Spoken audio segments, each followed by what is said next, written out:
how do we view, yoga? We have ribbed you a little bit as far as our misconceptions, or at least my misconception and misperceptions, but it really is, it's ignorance, because I have never taken advantage of it. And then you always catch yourself saying, I don't have the time. But in hearing you speak, there seems to be ways that you could do it in a very truncated basis, that I don't have to have the hour and a half or 2 hours to take yoga, but I could do yoga exercises in the moment. So if somebody's coming to you and saying, you know what, I have a staff of 20 attorneys. We're in and out of court all day long.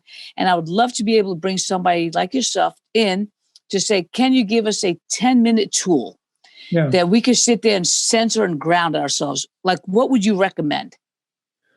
Well, I remember that exact kind of thing happened.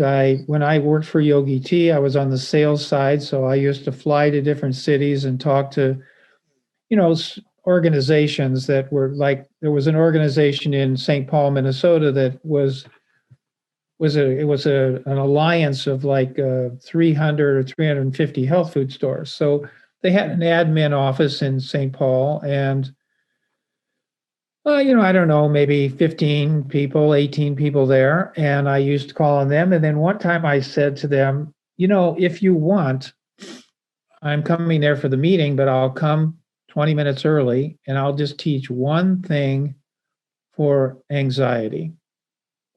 And the lady said to me, my contact there, she said, well, okay, let me just ask around and see if anybody's interested. So then in about 20 minutes, she emailed me and said, 15 people are interested. Then when I got there, 18 people were in the room.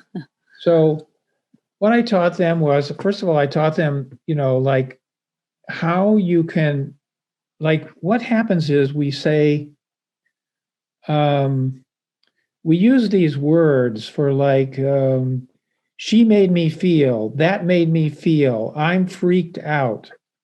Our language is saying, like, I'm wiped out. It's like there's no me anymore. It's too big for me. That's the way we put it. That's what our language is.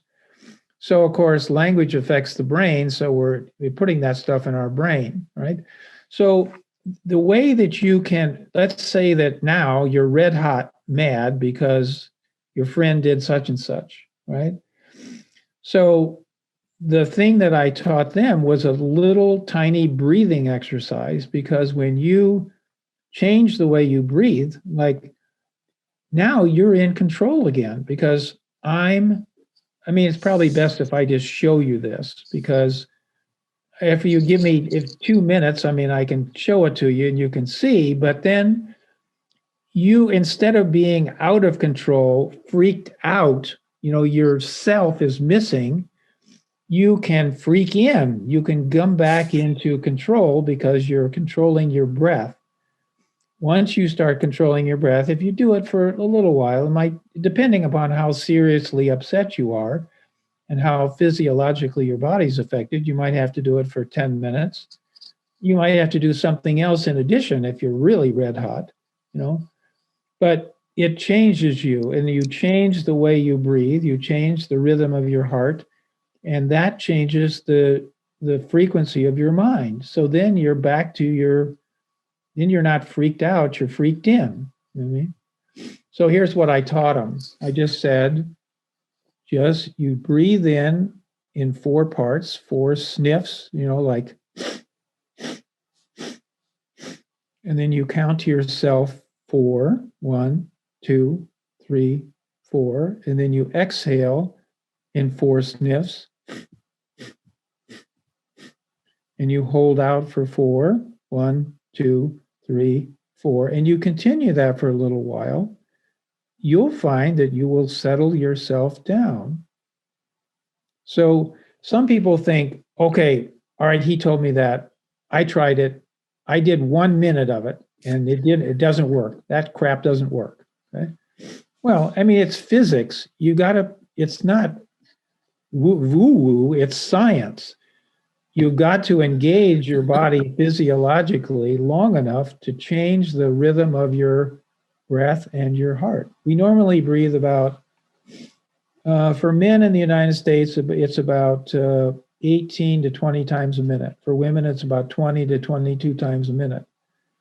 So, it seems like if you get down to 4 or 5, you're just, you just go into a different zone. So if I tell you, okay, Buta, I've got you on a stopwatch, don't breathe more than 4 or 5 times a minute, you're going to go like, yikes, how am I going to do that?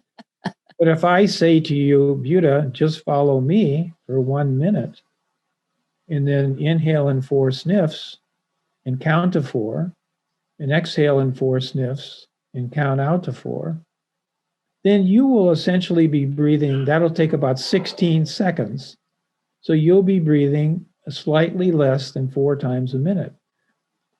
So yeah, you might have to do it for 5 or 10 minutes, but I'll bet you it'll have an effect. So that's what I taught those people in St. Paul, and they were like, oh my God, why didn't anybody teach? Why am I 50 years old and I'm learning this? You know what I mean?